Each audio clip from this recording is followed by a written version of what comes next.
Hi students, welcome to C Aman Semwal classes. Guys, आज के video में जो टॉपिक हम लोग डिस्कस करने वाले हैं is going to be an overview of accounting ratios. ये बहुत ही ज़्यादा इंपॉर्टेंट टॉपिक है, not just from the stand point of class 12th, but I will definitely tell you कि प्रैक्टिकल लाइफ में इसका बहुत ज़्यादा एप्लीकेशन होता है, be it in the fields of equity research, money management, portfolio management. तो इनमें से अगर किसी भी फील्ड में आप अपना करियर बनाना चाहते हैं या if you want to be an investor as well, तो ये एक पर्टिकुलर आई से ऐसा टॉपिक है जो बहुत ज़्यादा इंपॉर्टेंट है उस पॉइंट ऑफ व्यू से। तो चलो let's get started with the video. Okay, जब हम अकाउंटिंग रेशियोज की बात करते हैं, so the first thing that comes to our mind is कि अकाउंटिंग रेशियोज होते क्या हैं, राइट? तो accounting ratios is nothing but हम एक सिग्निफिकेंट रिलेशनशिप या एक रिलेशनशिप एस्टैब्लिश करने की कोशिश करते हैं नंबर्स के थ्रू, जो कि हम डिस्क्लोज करते हैं अपने प्रॉफिट एंड लॉस अकाउंट में या फिर अपनी बैलेंस शीट में। हमारी बैलेंस शीट में असेट्स और लाइबिलिटीज़ आती हैं और हमारे प्रॉफिट एंड लॉस अकाउंट में प्रॉफिट आता है, एक्सपेंसेस आते हैं और रेवेन्यू साइड आती है। तो इसमें जो जो नंबर्स हम लोग डिस्क्लोज करते हैं, अगर उनको यूज़ करके हम अलग अलग रेशियोज़ बना पाएँ जिससे हम अपने बिजनेस के बारे में और ज़्यादा चीज़ें समझ पाएँ, उसकी एफिशिएंसी के बारे में, उसके प्रॉफिट जनरेटिंग एबिलिटी के बारे में, उसकी फंक्शनैलिटी के बारे में, तो यहाँ पर एग्जैक्टली अकाउंटिंग रेशियोज़ का रोल आता है।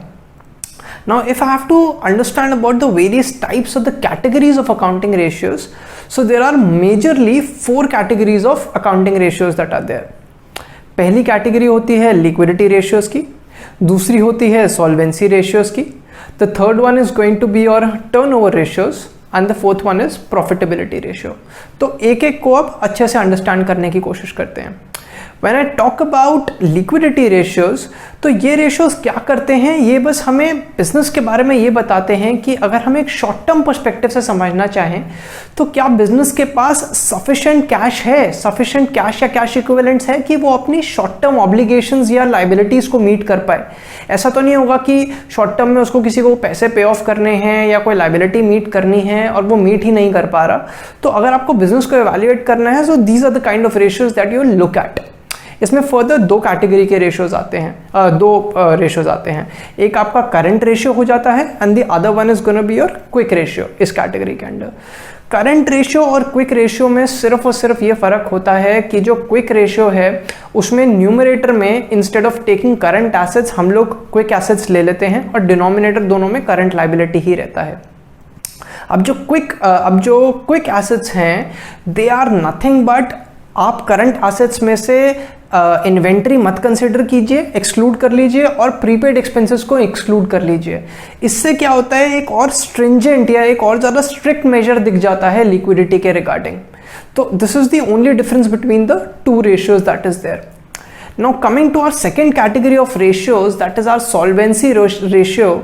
ये रेशियो हमें क्या बताता है कि अगर हम एक बिजनेस को लॉन्ग टर्म पर्सपेक्टिव से देखना चाह रहे हैं तो क्या वो सॉल्वेंट रह पाएगा, क्या वो एग्जिस्ट कर पाएगा या नहीं कर पाएगा, या बैंकरप्ट हो जाएगा। ये पर्टिकुलरली हमारे सॉल्वेंसी रेशियोज हमको इस चीज़ के बारे में बताते हैं। ये फर्दर जब हम इसको डिस्कस करते हैं तो ये 4 और तरीके के होते हैं, जैसे कि डेट टू इक्विटी रेशियो हो गया, इंटरेस्ट कवरेज रेशियो हो गया, and there are 2 more ratios that are being considered into this category, but intent same रहता है, that is to see whether in the long run a business will be able to sustain its solvency. तो ये हो गए हमारे दूसरे category के ratios. जो थर्ड कैटेगरी के हमारे रेशियोज हैं, टर्नओवर या एक्टिविटी रेशियोज भी कहते हैं इन्हें, दे determine nothing but the efficiency with विच एक बिजनेस जो है वो अपने एसेट्स को यूज करता है अपने ऑपरेशंस को अच्छा करने के लिए, राइट? तो इसमें हम फर्दर जब हम कंसिडर करेंगे so we will find inventory turnover ratio होता है, ट्रेड रिसीवेबल टर्नओवर रेशियो होता है, ट्रेड पेएबल टर्नओवर रेशियो होता है, और कैपिटल वर्किंग कैपिटल रेशियो भी होता है।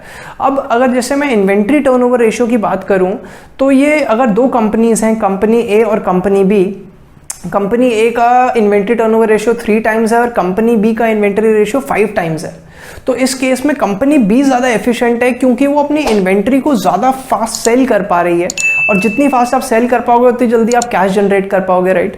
तो एफिशिएंसी की बात करें तो जितना ज़्यादा नंबर होगा, अगर हम कंपैरिजन करना चाहें तो वो हम इन्वेंट्री स्टैंड पॉइंट से इन्वेंट्री टर्नओवर रेशियो उसमें यूज़ कर सकते हैं।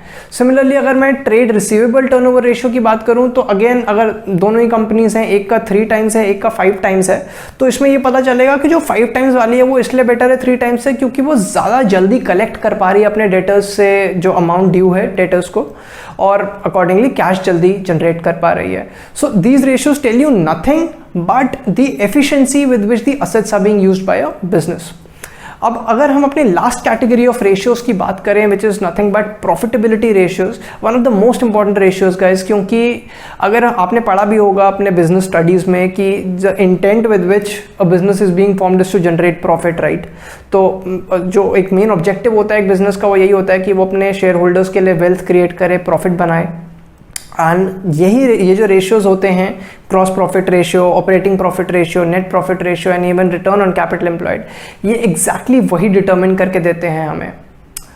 That's it from me as far as this video is concern. Thank you so much for watching. Until next time, bye bye.